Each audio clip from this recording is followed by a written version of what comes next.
पोछा करके ये कपड़े भी धो देना। माँ जी आपने ये कपड़े नीचे क्यों फेंके? क्योंकि ये कपड़े गंदे हैं और इन्हें धोना है, इसलिए फेंके नीचे।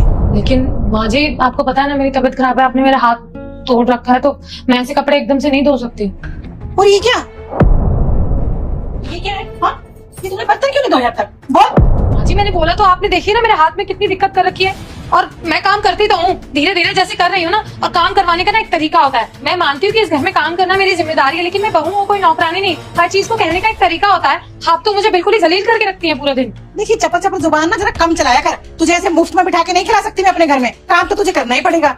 माँ जी जितना हक आपका बनता है उतना हक मेरा भी बनता है इस घर पे। मैं मानती हूँ कि वो आपके बेटे हैं, लेकिन मैं भी शादी करके आई हूँ इस घर में, बहू हूँ इस घर की। आप मेरे साथ इस तरीके से बिहेव नहीं कर सकती। और मैं कोई नौकरानी नहीं हूँ। रही बात काम की, तो मैं सुबह उठ के सारा काम करती हूँ। सुबह 5 बजे उठती हूँ, खाना नाश्ता पीना सब करती हूँ, कभी किसी चीज की कमी नहीं होने देती। लेकिन फिर बेटा मुझे इग्नोर मत करना। आज जो भी इस वीडियो को एक लाइक करके सब्सक्राइब करेगा उसको 2 घंटे में खुशखबरी मिलेगी। यकीन ना हो तो करके देख लो और जाते जाते कमेंट में हर हर आप मुझे इतना जलील और नौकरानियों की तरह रखती हैं। देख मैं चाहती हूँ कि तू इस घर में रहे, तभी तू रह रही है। और अगर मैं चाहूँ ना कि तू इस घर में नहीं रहे, तो ऐसे 2 मिनट में तुझे घर से बाहर निकलवा सकती हूँ अपने बेटे से कह के। और वो मेरा बेटा है, मेरी सुनेगा कि जो मैं कह रही हूँ वो सच है। समझ आई तुझे? देख मैंने कोई अनाथाश्रम नहीं खोल रखा यहाँ कि कहीं से भी तुझ जैसी गरीबों को उठा के लाए और यहाँ बिठा के खिलाते रहे।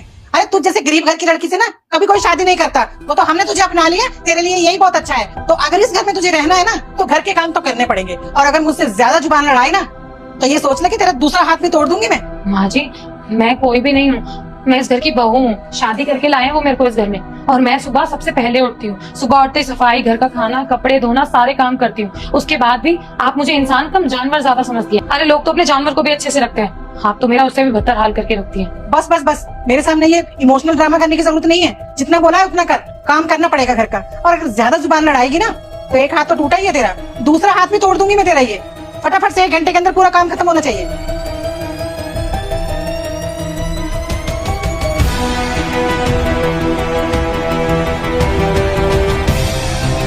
अरे बिनी बेटा, तू तो ऑफिस चला गया था ना, इतनी जल्दी कैसे आ गया? हाँ माँ, चला तो गया था ऑफिस, लेकिन फिर याद आया कि कुछ ऑफिस का सामान घर पर भूल गया हूँ, उसे वापस लेने आया था। और जब वापस आया तो मैंने कुछ देखा और अपने कानों से सुना।